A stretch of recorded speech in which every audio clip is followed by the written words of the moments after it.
impunidad. Impunidad. Entonces se suponía que el juez iba a combatir la impunidad, pero entonces apareció el hombre de la etiqueta. Entonces mi idea era que el personaje que se conoció como el hombre de la etiqueta verbalizara y encarnara la frustración ante un sistema judicial corrupto e inepto, pero mis intenciones eran las de problematizarlo a él y al personaje.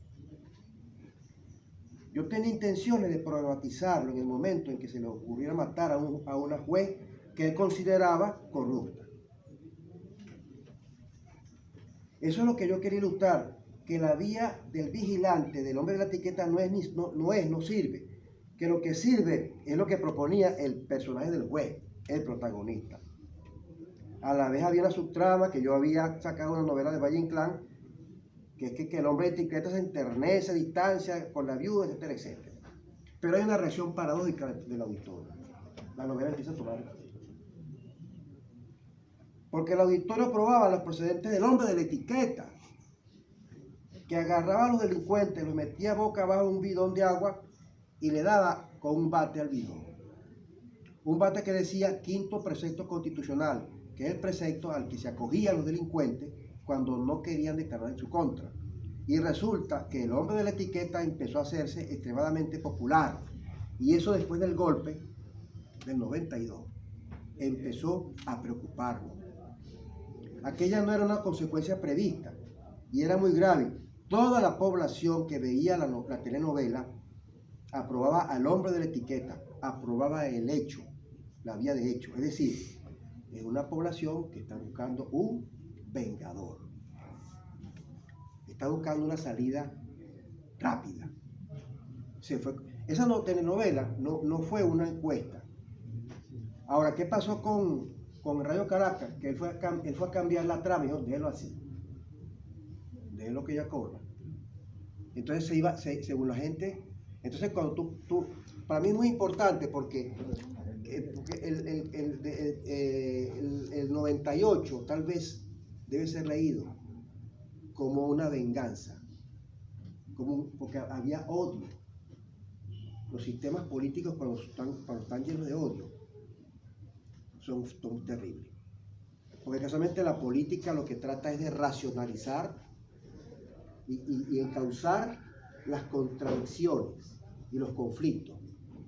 Si la política no es capaz, el político no es capaz de encauzar la fuerza, el odio, el amor, la emoción de un pueblo determinado por algo, entonces no hay dirección política. Es la capacidad de decirle a la gente, no, es por aquí, es por acá. Entonces ese fenómeno de la Venezuela del siglo XX, que yo no veo, aquí también están los datos. En el año 96 apareció un libro que se llamaba, que sacó el IESA, Venezuela, una ilusión de armonía.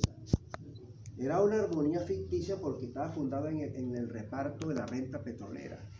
Era un liderazgo que dejó de ser un liderazgo político. Yo decía mucho en el caso de mi pueblo, que en el pueblo había 2, 3 adecos, eran 2 copellanos, un herredista, y por allá seguramente que había un izquierdista, comunista escondido seguramente, pero eran líderes que la gente reconocía como líderes. Pero después, del 73 en adelante, todo el mundo o era de A o era de B. Y José ¿te acuerdas que José cargaba el plan? O sea, se transformó, y eso lo dice Pérez, se transformó el poder en una venta, en un mercado donde y cualquiera se mete en el partido, entonces los partidos dejaron de funcionar. Imagínate, tú estamos hablando del 80, ¿cómo será hoy? Entonces, las cosas que están presentes aquí en este libro son muy importantes. Aquí está, por ejemplo, lo del 4 de febrero. Aquí está, por ejemplo, lo del 27 de noviembre. Todavía el 4 de febrero, según lo que se ve aquí, los actores siguieron la misma. O sea, Carlos de Pérez pensó que eso fue una circunstancia ajena a la vida de Venezuela. No. Cuando vino entonces el 27 de noviembre del mismo año, se dio cuenta que esto como que es más complicado. La constituyente fue debatida en el Congreso de la República y el presidente de la Comisión Constitucional era Rafael Caldera. la tesis de la COPRE era que tenía que hacerse un proceso de renovación del pacto social político con una constituyente. Y uno de los líderes de acción de COPEI, que fue Eduardo Fernández, puso en el debate de las elecciones anteriores, creo que fue las elecciones que ganó Caldera, o antes, no sé, el 88, él ganó en el 94, Caldera, ¿verdad? Sí. 94. 94. Estamos en el 94, estamos ya pasamos, ya salió. 89. 88. Ajá, que en la constituyente. No, aquí está la constituyente, bueno, ¿qué pasa? Eso no tuvo eco, como lo tuvo en 1998 la venta de una constituyente por un líder emergente que había aparecido, y que ya tenía las características de un vengador, las características de un mesías, podía ser. Entonces, estas cosas están allí, en este libro, que fue el que me pidieron no que comentara, porque esto es una cosa que habrá que leerla. Yo lo reviso, yo lo he confrontado con este trabajo, estos documentos que después fue elaborando, que fue recogiendo Alberto Garrido, periodista que se dedicó que después él murió Garrido. Inclusive hay una entrevista que le hace a Arias Cárdenas, donde, por ejemplo, están explicadas las posiciones de los militares en relación al 92, que aquí están anotadas también por una vía de acción vista a las dos vistas, pues vista desde el movimiento militar, aquí están vistas desde el gobierno. Y bueno, yo pienso pues que este libro tiene esa importancia, porque es un libro que no es un libro escrito por una persona para dar una tesis interpretativa, no, este es un libro que recoge testimonios muy valiosos de diferentes actores de todo tipo, actores políticos, aquí por ejemplo hay unas declaraciones muy importantes de Eduardo Fernández, de lo que él llama los déficits, país con déficit económico, déficit social, déficit cultural, déficit político, déficit de organización, o sea, un país que venía en una situación de déficit, y eso es lo que va a explicar porque lo posterior, la constituyente del 99 prácticamente fue un proceso que se inició en el 91 en la Cámara, en el Congreso de la República, cayó en manos de un movimiento, o sea, un actor que lo pudo poner a circular. Llegamos allí, pero yo particularmente, que tuve la oportunidad de participar de eso por una razón también, como en la historia pasan las cosas que son por circunstancias, por coyuntura, porque yo estaba en la otra esquina de allá, dando conferencias sobre la constituyente, porque me lo pedía la gente, pero yo estaba en el CILAD, en ese tiempo, Centro de Investigación Legislativa. Y Ramos Guerra era presidente del Consejo Legislativo, por cierto, ese año, doctor Ramos Guerra.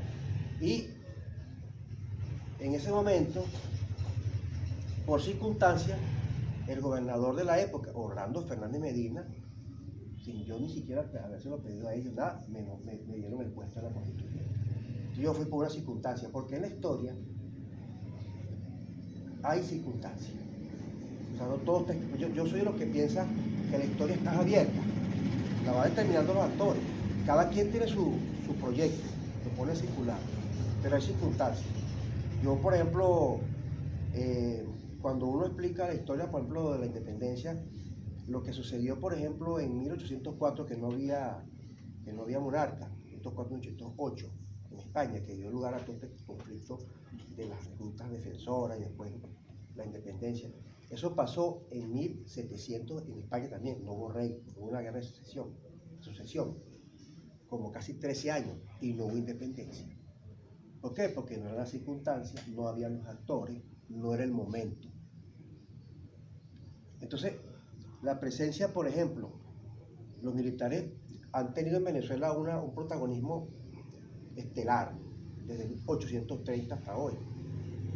Pero hay momentos en los cuales, pues, especialmente del 58 hasta el 98, hasta, digamos, lo que fue el modelo del 61, bueno, que tuvo un control, digamos, del factor militar. Eso también está aquí en este libro. Y también en este libro está un poco, no totalmente, pero en el libro que yo tengo que es uno de los tres, yo voy a llamar este libro, ¿por qué? Porque yo también tengo un testimonio, finalmente, que fue todo ese debate de la década de los 80 sobre la crisis. Como la crisis es una palabra tan omnipotente, omnipresente, todo era crisis. Yo me puse a estudiar por qué toda la crisis, y una de las cosas un artículo que yo hice en esa oportunidad fue tratar de entender la crisis, y para poder entender la crisis del 78, 83, 88, este libro lo terminé, publicó en el 91, antes del carácter, se publicó en el 91, antes de la rebelión militar del 92. Para yo explicarme la crisis, tuve que ir al boom. Es decir, yo tuve que irme al 73. Por eso es que cuando vivimos el boom petrolero del 2004, y la manera como se fue administrado por el presidente Chávez, el boom del 2004, que terminó en el 2012, era escrito para que tuviera cierto criterio histórico de que íbamos para una debate igualmente. ¿Entiendes? O sea, es decir, la historia debe servirnos a nosotros finalmente como un espejo, como un laboratorio, porque al fin y al cabo somos nosotros los que escribimos la historia, de una u otra manera. Yo tengo muchas cosas que pudiera decir al respecto, pero tal vez, no sé si sería conveniente, no sé si esto lo que hacemos es resolver todo esto, porque son ya las 10, las 11 y 11. No sé si pudiéramos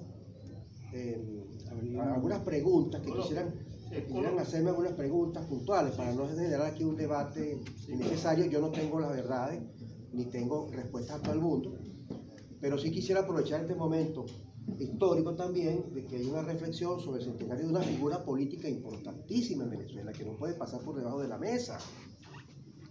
De una u otra manera, la Venezuela de hoy le explica la conducta de Carlos Andrés Pérez y del partido del cual fue líder.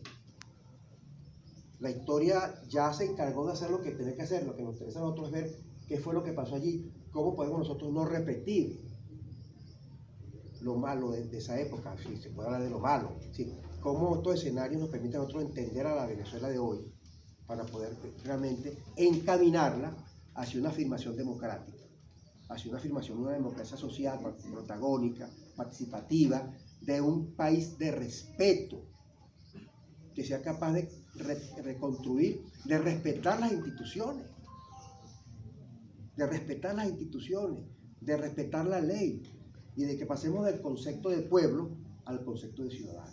Y debemos de tratar al pueblo venezolano como un menor de edad. Y eso viene de Acción Democrática, y eso viene, me parece que Acción Democrática, la figura es el Juan Bimba, con un cacho, con un pancito en el bolsillo. Esa es la imagen. Un pan de alocha. Un pan de alocha. Entonces, ¿qué pasa? Esa imagen tiene que ser otra. Entonces, en esta reflexión, la historia no está totalmente escrita. No es un problema de edades. No, porque ya dejó. Yo creo que Acción Democrática, como yo decía duramente, ya Acción Democrática perdió su tiempo histórico. Del punto de vista de lo que pasó, porque tuvo una oportunidad de 40 años que mandó, pero uno no sabe. ¿Por qué? Porque los políticos, las dirigencias, se van entonando, van pensando, repensando, en la medida en que hagan ese esfuerzo intelectual, de autocrítica, de responsabilidad histórica, es posible que ese conglomerado que está todavía buscando y que tiene tradiciones y que se recuerda y dirá, bueno, puede ser. Yo lo dejaría allí para ver si hay alguna pregunta, intervención para completar, digamos, este tipo de ejercicio más que apologético, que seguramente merece también la figura cuando uno está cumpliendo el nacimiento, le portan una torta, etcétera. Además de la parte, digamos, del recuerdo de la persona humana, que fue Carlos Andrés Pérez, que hizo grandes también realizaciones en Venezuela, importantes también, de inscrito en la historia, también merezca una reflexión del valor que tuvo, el papel que jugó en la historia de Venezuela, porque al fin y al cabo se sometió a la ley. Porque si alguna cosa no se le puede descansar a Carlos Andrés Pérez, que al final de todo, con toda esa fuerza que tenía, ese liderazgo, se sometió a la ley y entregó el poder después de un juicio. Y después entonces allí yo creo que también hay cosas importantes para que ustedes lo reflexionen y la historia pueda servirles de herramienta para lo mismo. Muchas gracias. Vamos a abrir la conversación. Leer ese libro, esa es historia, ese es conocimiento, esa es visión. Y la visión realmente, con Carlos Andrés Pérez, se detalla en ese libro, y hay otro libro escrito por un izquierdista bastante fuerte. No sé si recuerdan, Caupolicán o Valles. Es un libro que se llama El otro Pérez, y escrito cuando Pérez estaba en la cárcel, ya juzgado y en otro punto de vista de lo que era y lo que pensaba Carlos Andrés. Esa visión que él hace, al igual que Simón González, hace una visión extraordinaria de todo este proceso que ocurrió.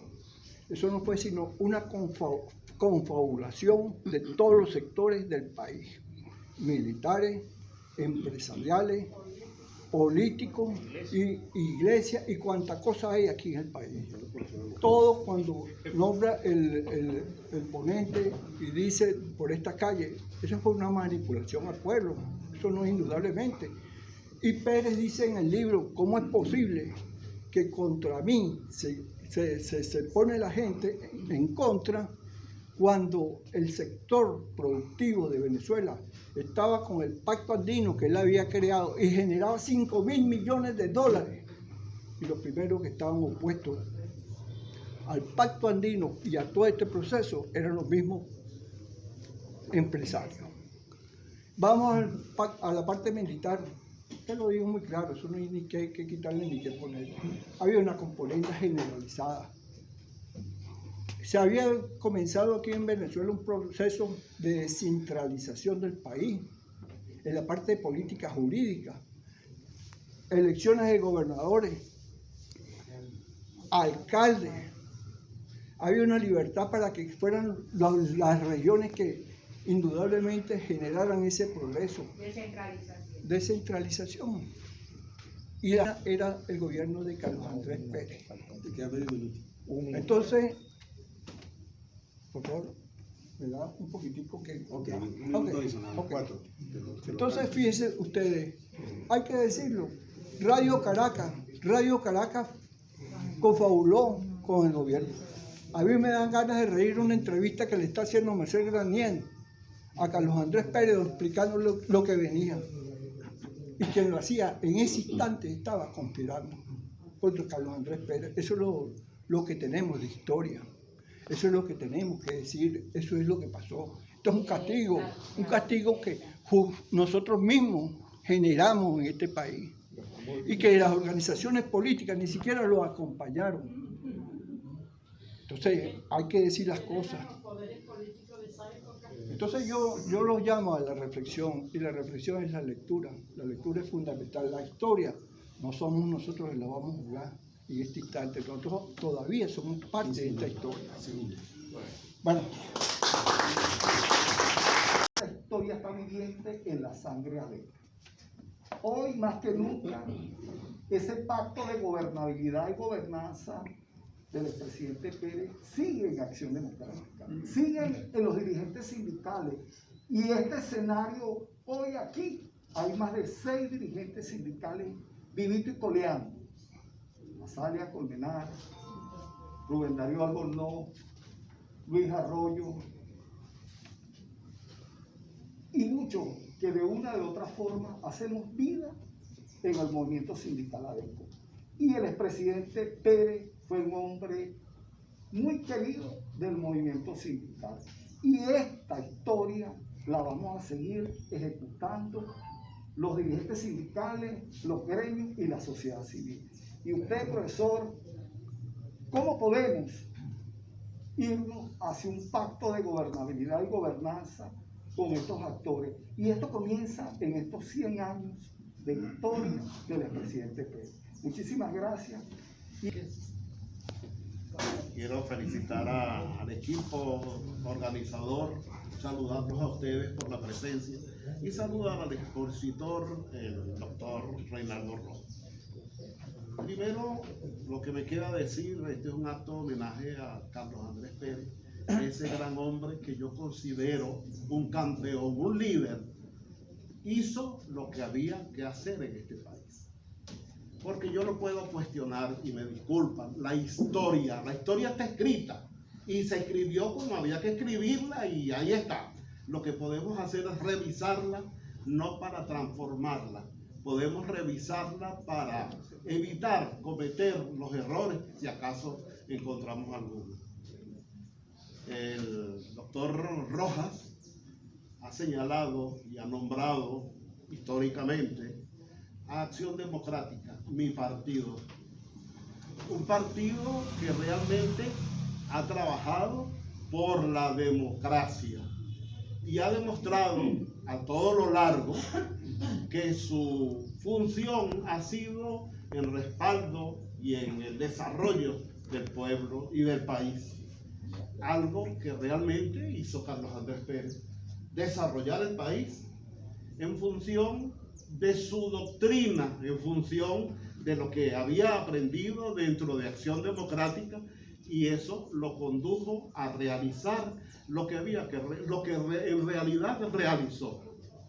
Así que lo que me queda es respaldar, homenajear a Carlos Andrés Pérez en este escenario y todos los escenarios que se presenten, porque lo que ocurrió con Pérez fue verdaderamente una confabulación como generan los que producen cualquier cosa.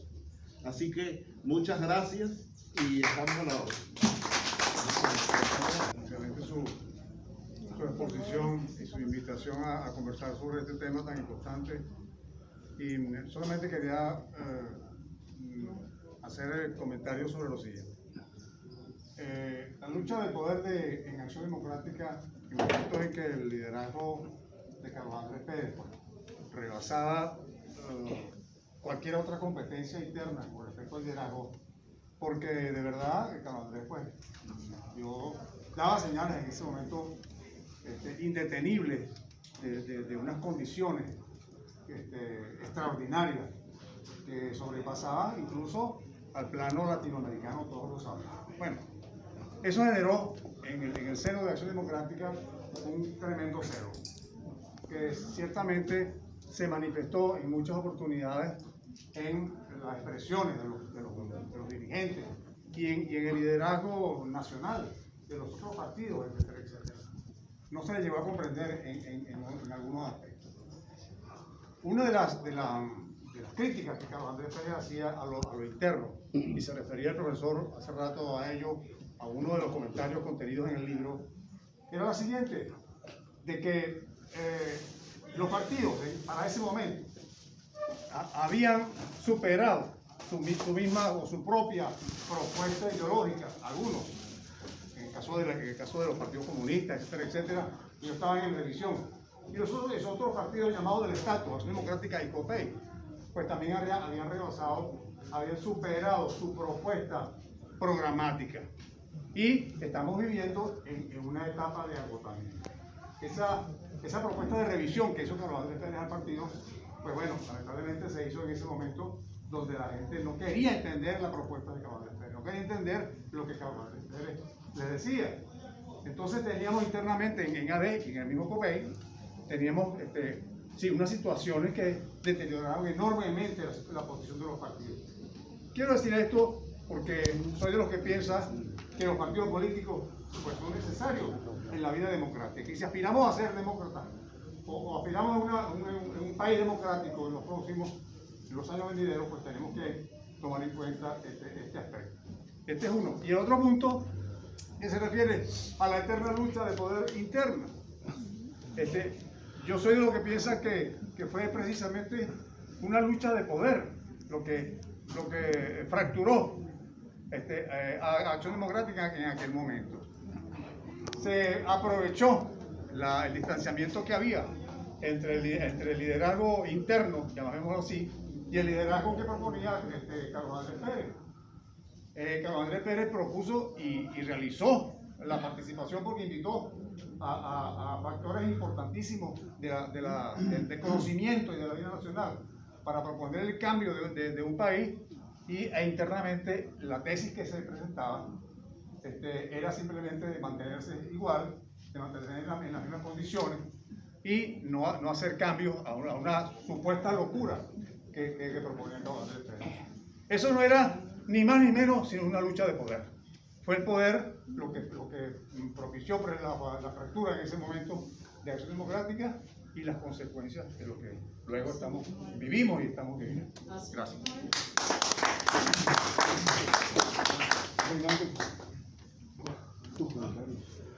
Y después continuamos. Perdón, sí, después continuamos. Hay un bloque.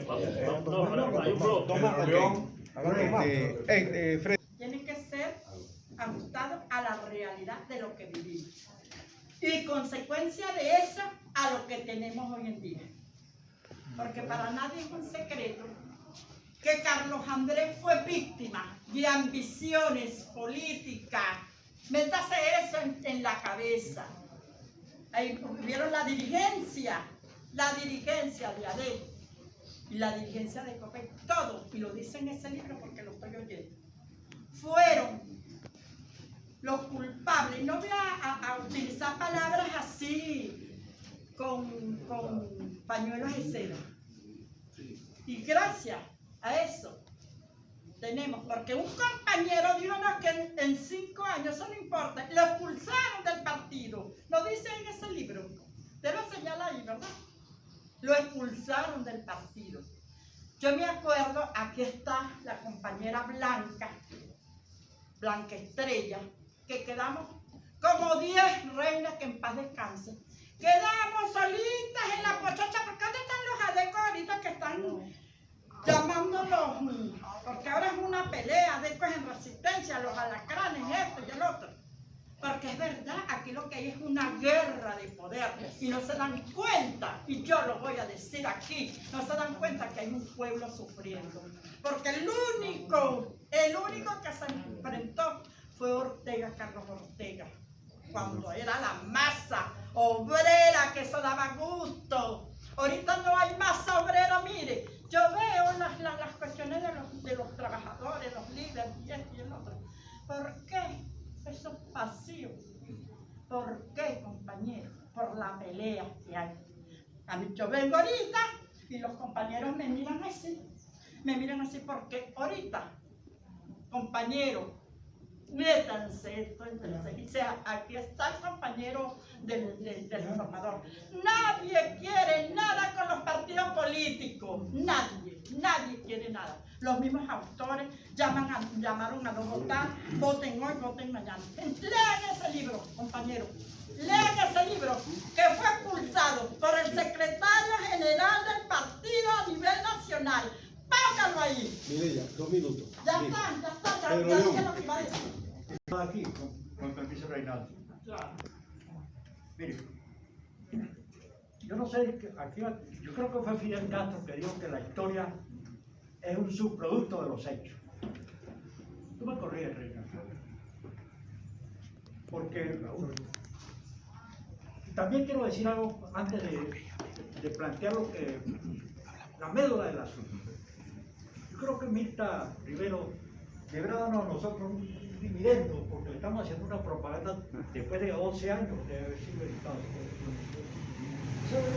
Esa es una debe acompañarnos a nosotros una vez que los confabulados, los complotados, que fueron la Iglesia, Acción Democrática, COPEI, las Fuerzas Armadas, Fede Cámara y los Estados Unidos, se complotaron para liquidar el liderazgo continental de Carlos Andrés Pérez.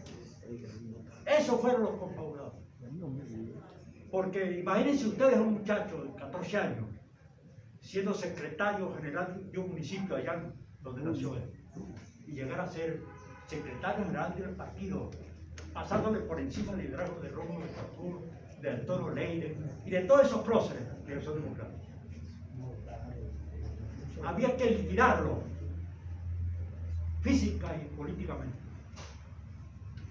A Carlos Andrés Pérez había que liquidarlo de alguna manera, porque ese liderazgo competía con el liderazgo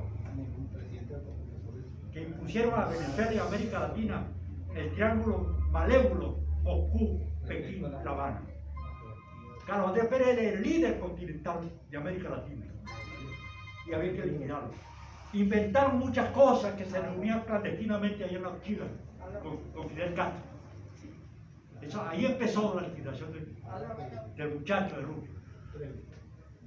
Entonces, ¿qué vamos a hacer nosotros en este momento? ¿Refugiarnos en el libro de Mirta Rivero? No, no podemos hacer eso. Porque, en primer lugar, yo creo que Venezuela empezó la historia al revés. Me perdonas otra vez, profesor Rojas. Porque todos los pueblos del mundo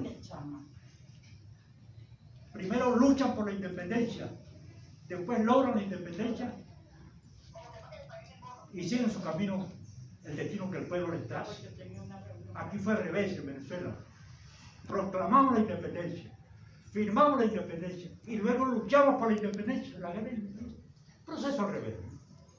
Por eso es que Venezuela no ha podido ni podrá por los momentos salir del coloniaje que tiene. Y este coloniaje reciente que está implantando de aquí hace 22 años, a mi juicio, es el más terrible. Esa potencia, esa factoría más grande de la tierra que se llama China, está colonizando a nosotros hace mucho tiempo. Un previo.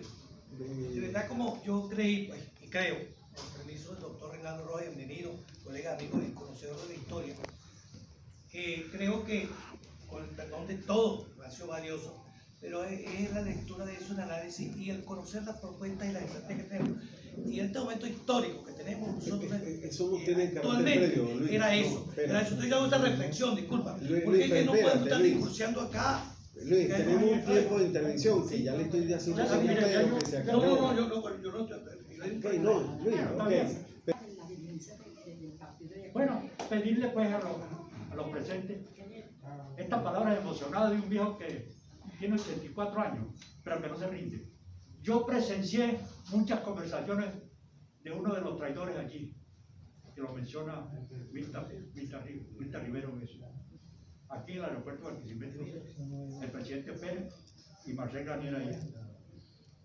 No, casi discutieron, pues, porque Marcel Garnier quería que el presidente Pérez le renovara indefinidamente el permiso Listo, pero de aquella emisora. Muchas gracias. Pues. ok, Freddy. Te felicito, Pedro León. ¿Dónde estás tú? ¿Dónde está? Mira, yo quisiera darle las gracias a todos por esta exposición, me parece muy interesante. Pero Carlos Andrés es un tipo, una persona tan apasionada que nos tiene a nosotros aquí discutiendo, ¿verdad? Y mucha gente como yo, que estaba hace 2 meses en la cama, me levanté para integrarme en la comisión, ¿verdad? Pero hay que irse más atrás, digo yo no estoy costeando el libro, porque ya 459 páginas de investigación, pero yo parto del problema fundamental del año 1958, el pacto de gobernabilidad que hicieron OPE, AD y UVD, que después se retiró. Eso hay que analizarlo. Ese es el modelo que Carlos Andrés dijo en el 74, Rubén te lo he dicho muchas veces, se acabó. Eso se agotó, el reparto, el bipartidismo, un ciclo para ti, un ciclo para mí. Eso se acabó. Porque ese pacto no tenía un modelo económico a desarrollar. Cada partido, sea el COPEI y sea Acción Democrática, el modelo económico de desarrollar era el propio que ellos aprendieron con la socialdemocracia, de la democracia cristiana. Por eso Carlos Andrés, a su segundo gobierno, el octavo plan de la nación se llamó el Gran Miraje. Esto se acabó, ahora viene esto. Se agotó, el modelo se agotó porque la sociedad venezolana han hecho un respaldo de la famosa riqueza que tenemos nosotros. Y eso se agotó. Por eso ese grupo de muchachos, ¿verdad?, que lo acompañaron en la implementación del programa económico, comenzando por Miguel Rodríguez, esa Venezuela que visionariamente Calandrera venía observando desde hace tiempo, en pleno gobierno del 74. Es tan así que el gobierno de Lucinchi, creo que el segundo año o tercer año, quiso, ¿verdad?, enterrar o encerrar ese modelo que se venía practicando, porque sabía que el problema fiscal era grave al país. Sin embargo, la presión interna de Acción Democrática, en aquel entonces, de un grupo de Acción Democrática, lo obligaron a Lucinchi a tomar otra vez la bandera. 15 segundos. Entonces, yo le quiero hacer una pregunta al doctor Reinaldo. Yo no sé si yo estoy equivocado en mi interpretación de la historia, pero es que hay ir más allá de esa concepción ideológica de lo que era el socioverganismo y la socialdemocracia y el comunismo. Uno centralizado en el poder, la distribución de la riqueza, otro, ¿verdad? Entonces, por eso creo yo que el Partido Comunista lo van afuera. Listo, pues. Esto es todo. Bueno, felicitaciones a Reinaldo por esa brillante exposición. Mira, yo quiero ir muy puntualmente a la situación del Caracazo, que Reinaldo la describió muy bien, pero yo discrepo de algunas cositas allí. En primer lugar, yo considero que el Caracazo no fue una generación espontánea. Allí metió la mano Alfaro Lucero, Caldera, Marcel Granier, periodistas, etcétera, que alimentaron eso, y ejemplos se pueden sacar muchísimos, pero yo no me voy a extender con eso. Y por supuesto, digamos, la leña o la paja que hacía volver a encender eso era la clase más humilde, que a esa, si no, la democracia no había llegado todavía a esos niveles de atender a esa capa social. Por eso cuando se lanza el Caracazo, ¿dónde se prende la chispa?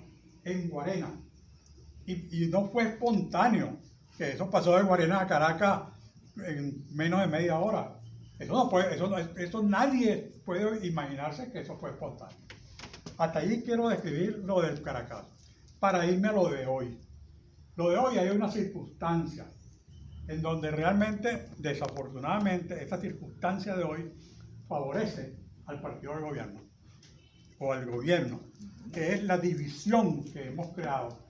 Nosotros tenemos mayoría, la oposición tiene mayoría, 70 y pico % de mayoría, pero es una mayoría que no es funcional.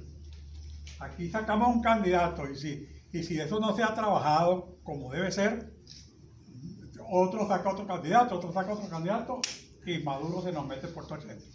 Con la menor mayoría que él puede tener, se nos mete por todo el centro.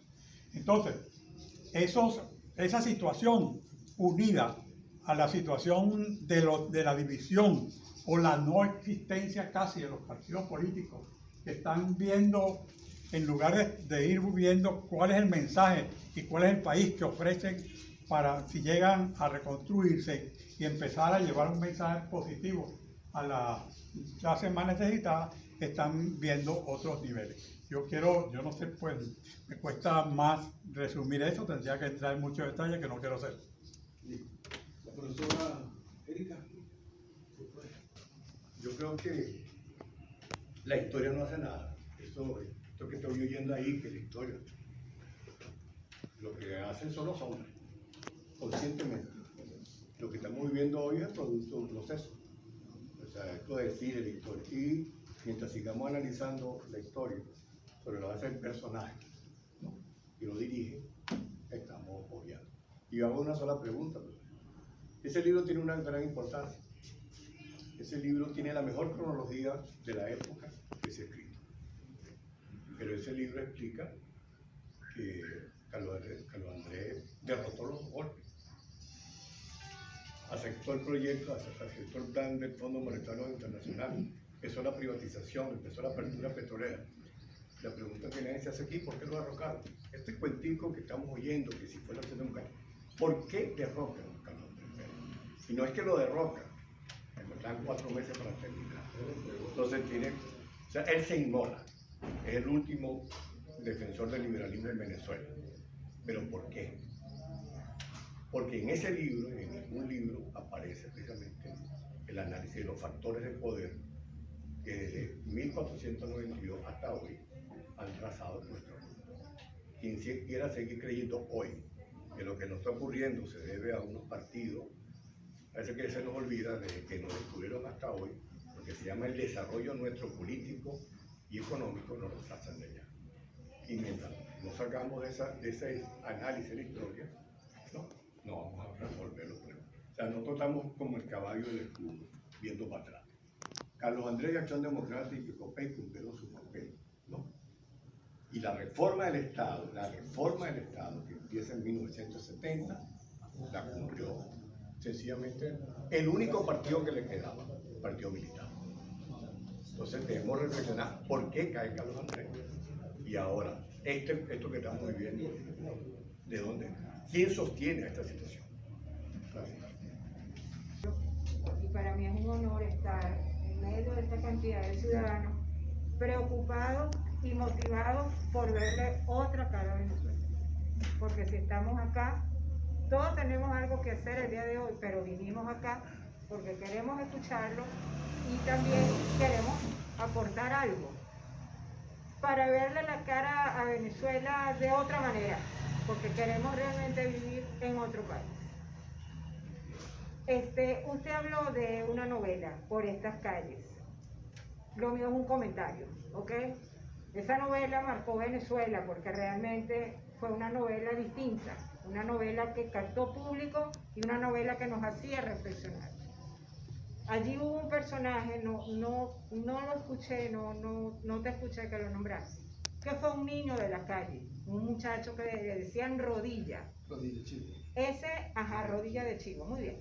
Ese niño creó una gran polémica aquí a nivel nacional, primero porque ese actor parece que estaba allí sin una permisología según la ley tutelar del menor. Hubo varias cosas allí con ese personaje a nivel de la novela, a nivel actoral. Pero ese personaje, Rodilla, marcó porque era un niño de la calle, era un malandrín.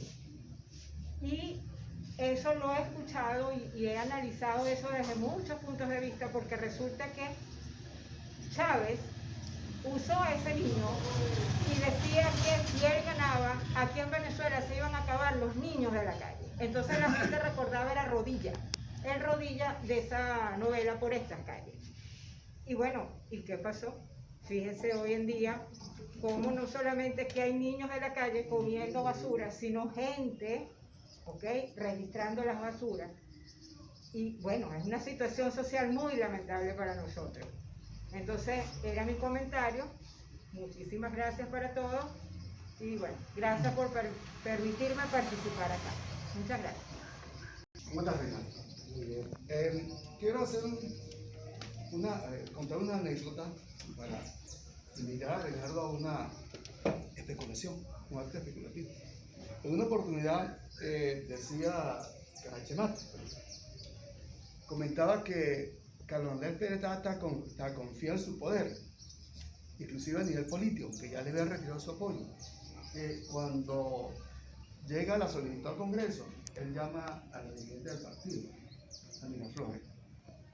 Decía que Carachemata, que ellos creían que le iba a pedir apoyo, que detuvieran eso. Se sorprendió cuando él le dice: dejen que eso siga subiendo. Estaba tan confiado en su poder que no iba a pasar nada. Uno.